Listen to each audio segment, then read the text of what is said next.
Alright, today we are going to briefly discuss how literature comments on the human condition. So let's get started. Before we can look at examples of commentary in our literature, there needs to be some kind of definition for the term human condition. So what is it? Well, essentially, human condition is any thematic concern about human nature,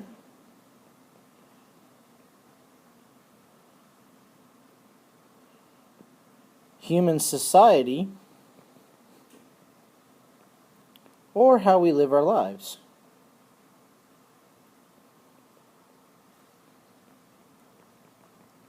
Very simple. But what does this mean?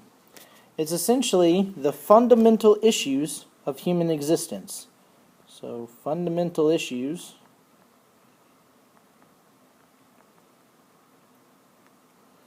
of human existence.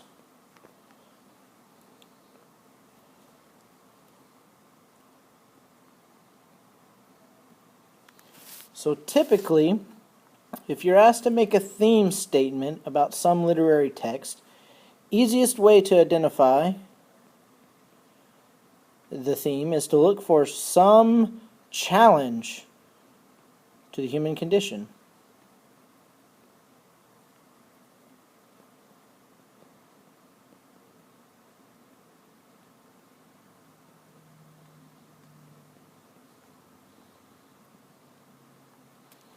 Look for common problems that any human, yourself included, might face sometime in his or her life. Now, does this story try and solve or explain that problem? And that's typically what the theme would be. So, what kind of issues connected to human nature, human society, or how we live our lives are we talking about? Well, they can be many things, but here are a few examples. First of all, we got ideas upon how do we live our lives. So, these are some comments that we would have about that. What is the good life? So, what is the good life? What does it mean to have a good life? How do we become adults? Not just physically, but mentally.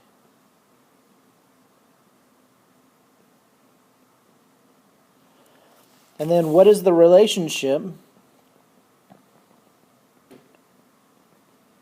between different generations? Between different generations. Or genders, for that matter. Is one dominant? Are we both equal? Do we respect our elders, or do we ignore them? Now we have another set of examples for human nature. So, are we naturally good or evil?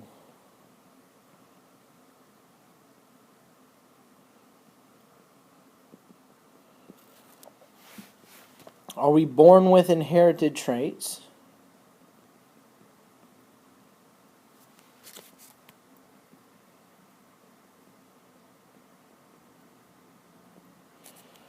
Or what's more important, law and order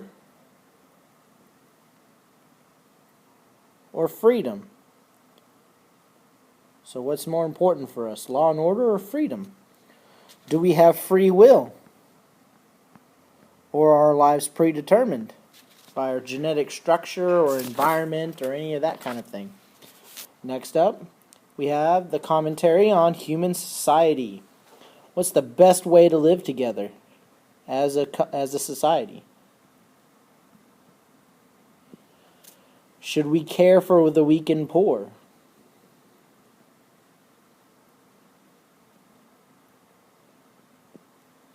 Or what is a natural society? Is it equality? So should we all live equal? Or is there a hierarchy? Should some be above others? Is civilization positive or negative? Or how, and more importantly, how should we treat the environment? How should we treat this environment? Now, before we conclude, let's look at a few examples of the commentary on the human condition found on the World on the Turtle's Back. So if you want to, pause real quick and grab that for me. Then, next up, I want you to turn to page 8 and 9. We see interactions between the left and right twin. We have mentioned in class that they are opposites. So they're opposites to each other. And did you know, though, well, you should know because we talked about it in class, that they also represents the balance to our world. So think of like, yin and yang kind of thing. But did you know that these two also help to explain the question, are we naturally good or evil?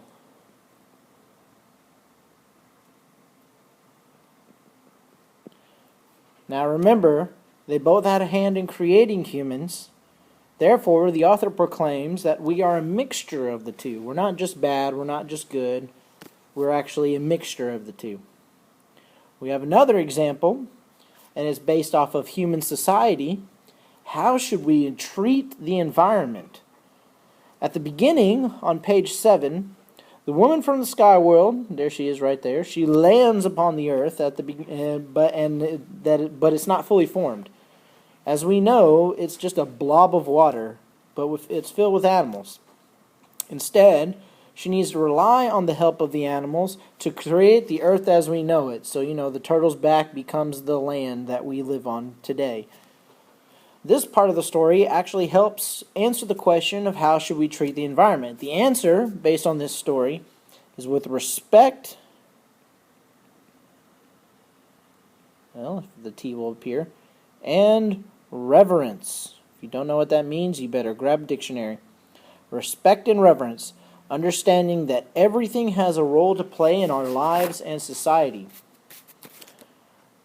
Now, some authors will merely describe these issues, while others will provide their particular perspective and beliefs, such as what we've seen in the creation myth we've read in class. That one provides a particular perspective, a particular belief about the human nature, human condition. When looking for the commentary of human condition in your readings, look for these. Here, let me redo that for you because that just looks terrible, doesn't it? There we go. Thematic issues. And that is the questions that we've asked based on human society, based off of human nature. How do we live our lives? So what is the good life? Or for our human nature, are we naturally good or evil? Or for human society, what's the best way to live together as a group? Or how should we treat the environment?